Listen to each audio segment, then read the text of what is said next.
Hello everyone, welcome to Talking Reds, and in this episode I will be giving my Premier League predictions for this weekend, and we will delve into the top four and the title race in those predictions as well, and what I think this weekend will pan out for the title race, what this weekend will do for panning out for the top four as well.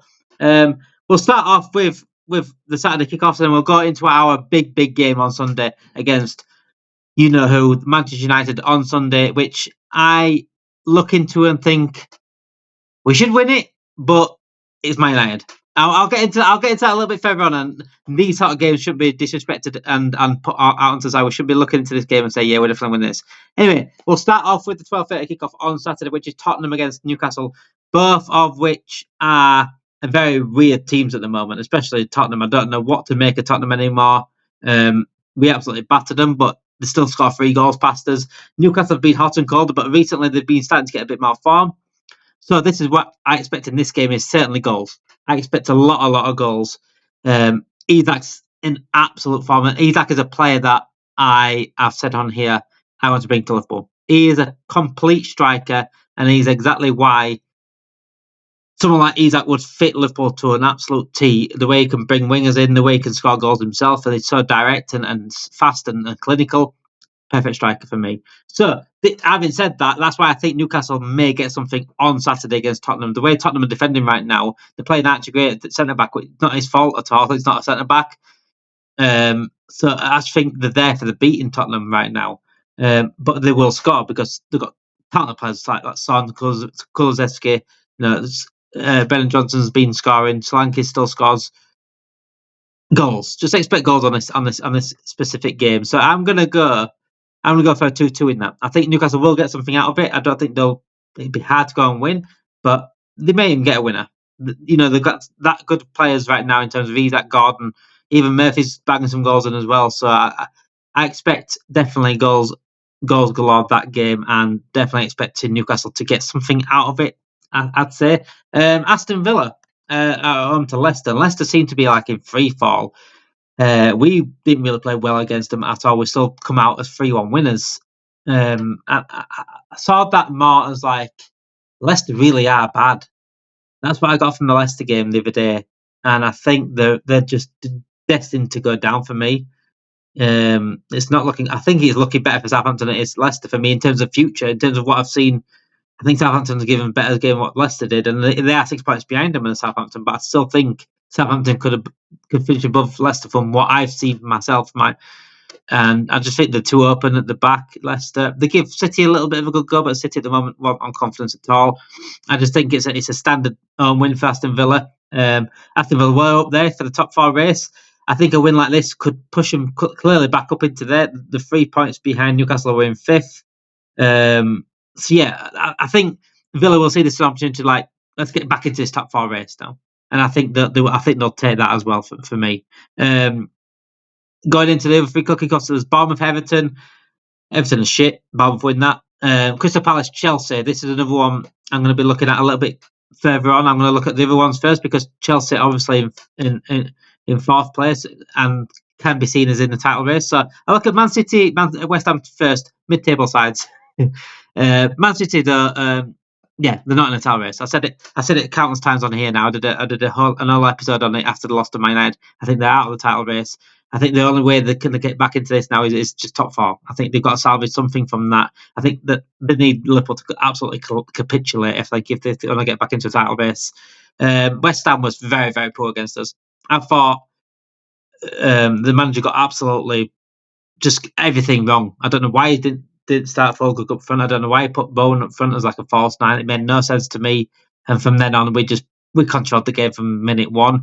And I can see similar happening to Man City. I can't see Man City being as clinical as Liverpool, but I can see them dominating from minute 1. I think Man City will win about 2-0. I want to say about 2-0. I'll give him a prediction. Bournemouth will beat Everton 2-0 as well. But I'm going to say about 2-0 Man City. I think it'll be dominant, but I don't think it'll be as clinical as Liverpool. Unless Haaland, because he's got his goal now, he could bag an hat-trick. That's what Haaland does. He's capable of doing it. Southampton, Brentford. Like I said, Southampton have actually shown at times, especially against us, like Diblin and a few other players. I can't think of the player that I really like now. It's gone off my mind. Anyway, but I think Southampton have shown at times that they can play football and they can really get at teams, and they've shown that for me against Liverpool. So I could see Southampton, if they were to get a win anytime soon, it would be at home to Brentford this weekend. It would be at home to Brentford. Brentford can't play away from home. They were shocking against Arsenal really last night. I thought we won a lot, but Arsenal pretty much did them in from there. Rely a lot on Mbeumo and Wissa to bag goals. If they don't get them off them, I think they'd struggle. I think Southampton get something out of that. I do. I think Southampton get something out of that. I'm gonna go. I've already said I think Southampton can finish above Leicester. I know it's probably an early prediction to make, but I think they do. I do think Zaribo, the Southampton player I really like is Zaribo, that's his name. But yeah, I think Southampton gets something out of that. I'm going to go 2-1 Southampton against Brentford on Saturday, and I think that's the perfect game for them, and I think they'll take advantage of that and get a win and start getting something on the ball, I think, and start closing down on Leicester first before they close down on those that are outside of the relegation, like Man United, for example. So we go. I'll go back to the Chelsea game now. Chelsea away to Crystal Palace, a tough game. Crystal Palace, I expected to. I said it the other week when they played Man City. I said they'll get a result against Man City because they're a bogey side for Man City, and Chelsea have hit a little bit of a blip. I like to say for them because the way they've been playing this season, it is a bit of a blip. They lost to Ipswich and lost to Fulham and lost drew to Everton. So they haven't won in 3 games and scoring 1 goal in that time. And that was against Everton, against Fulham, who pretty much dominated the game, I thought, first and foremost. So Chelsea, this could be the part where they were in a title race and now not in a title race. I've said it before. If you lose 2 games in a row or not winning 3 games, it's a mindset thing, and it's so hard to get back out of that. And so hard to bounce back, and they need to bounce back quickly. And Crystal Palace, they need to do it because if they drop points against Crystal Palace, you're looking at back to back. You're looking at even a couple of more games dropping points because it's a mindset thing. And out of the title race is one thing, but they could find themselves out of top 4 so quickly because of the mindset change. So I think Palace, they need to go to Palace and win. So I think that's what will definitely get goals in the game because of that. I think Chelsea have to go and win. I'm going to go 2-1 Chelsea. I think Eze is back for Palace as well, which it makes it a bit harder for Chelsea to get anything out of it. Eze is just sensational. Palace have missed him. He's back, and they're back on the score sheet as well. So I just think Chelsea might be a little bit too much for them. I think I can see a Cole Palmer masterclass at the weekend, and I can see him coming out just as winners, as 2-1 winners. So, well, before we go into our game and the Arsenal game, which are the biggest games that we'll be looking at, I will look at the Monday night game and the other Sunday game as well. So the Monday night game is Wolves against Nottingham Forest. In fact, I'll go that. Nottingham Forest are title contenders. I'll keep that to last as well. Fulham Ipswich on Sunday. Fulham Ipswich. Fulham Ipswich seem to be a weird team again. Seem to be in free fall, and then they beat Chelsea. Got a good win for that, and I think they will still be celebrating that Chelsea win, and I think they'll get caught out at Fulham. I think Fulham are a very, very good side, especially attacking wise.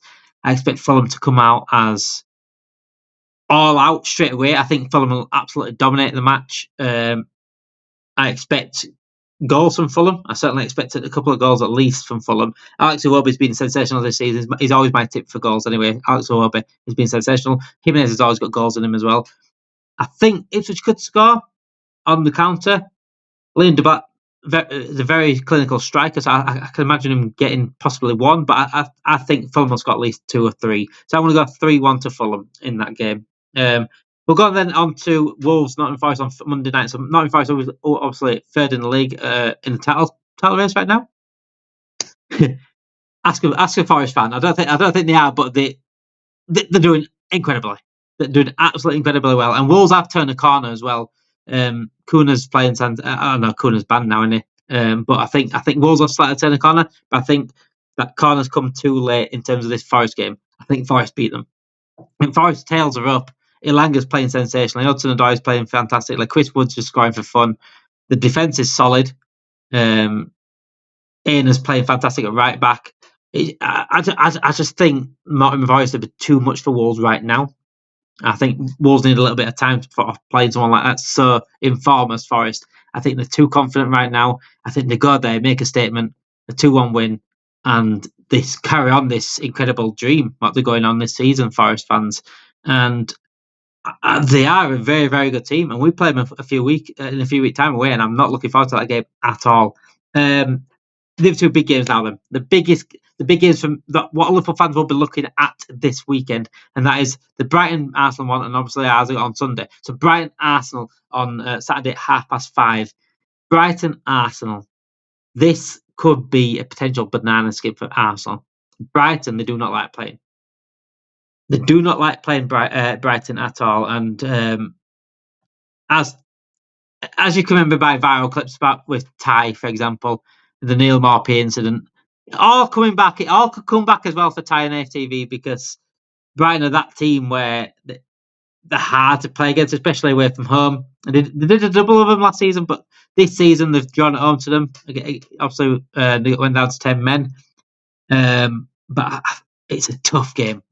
And if Arsenal come out as winners in that, they are serious title contenders with us, because if they can get a win away to Brighton, that's a serious statement. I've got to say that. It's a serious statement. Just like I would say if Liverpool got away to Brighton, it's a fucking statement. And I think that could be the game for Arsenal where you either take them seriously in a title race or you don't. It's that game. And I think this could be a huge weekend, especially us playing Man United. I'm not saying my prediction yet just on that, but I think playing Man United to get that early kickoff, that game over and with on Saturday, and then put the pressure on us on Sunday, is a huge game. Yes, we'll have 2 games at advantage, but if they're to get a win on Saturday night against Brighton, the pressure on us, then that statement put out, I don't think sort of let the pressure get to them, but in context, it really will deep down. And it'd be a huge win. It really would. And I know they're missing Saka, but I've said it before. I think they can't just rely on Saka, and everyone else is starting to step up now. And I think that's the kind of game they make a big statement. Because I still see Arsenal's out. I've always seen Arsenal's our main contenders anyway, because I've said Arsenal win the league at the beginning of the season. I think we'll win it now. But what I'm saying is, they're still the team for me that I've always been looked at anyway throughout the season. And I think on Saturdays, their chance to make a statement. The ones that they don't usually make, and the ones that everyone criticises them for, saying like you've bottled it again. This time, I think they'll make it. I'm going to go 2-1 Arsenal, and the pressure then will be on us on Sunday, because yes, it is 2 games but it's 3 points difference then. And Liverpool Man United. Here we go. This is my big prediction for Liverpool Man United. I'm going to do a preview, by the way, tomorrow with a Man United fan, so we'll go into more depth there. This can't be taken lightly at all, this game. This can't be taken lightly. And myself and another person on this channel have both said to each other, like, why are people disrespecting this game? Because I've seen fucking shit players, shit teams, shit Liverpool teams go to Old Trafford and win. I've seen shit teams beat this class Man United team. This is not different. Just because we're in the ascendancy doesn't mean we're going to this game. Yeah, it's a win. It's a win. Man United shit. Man United are shit. They're absolutely shit. Just like we were at one point, and we somehow got results against them. They were shit last season, by the way. We didn't beat them once. We played them 3 times. They beat us in the cup. So we can't take this game for granted. We can't take this game as an easy win, because if we're going to this game with that sort of mindset, it's complacency, and we will lose. We can't go into that game with that mindset. I don't think Arsenal will let his players do that, but we certainly. I'm surprised fans do that after what they've seen. We can't. I think we will win, and I think we'll win. I'm going to say 3-1. I just think where we're scoring at the moment, and where Man United playing, I just think they can't stop us scoring at least a couple of goals.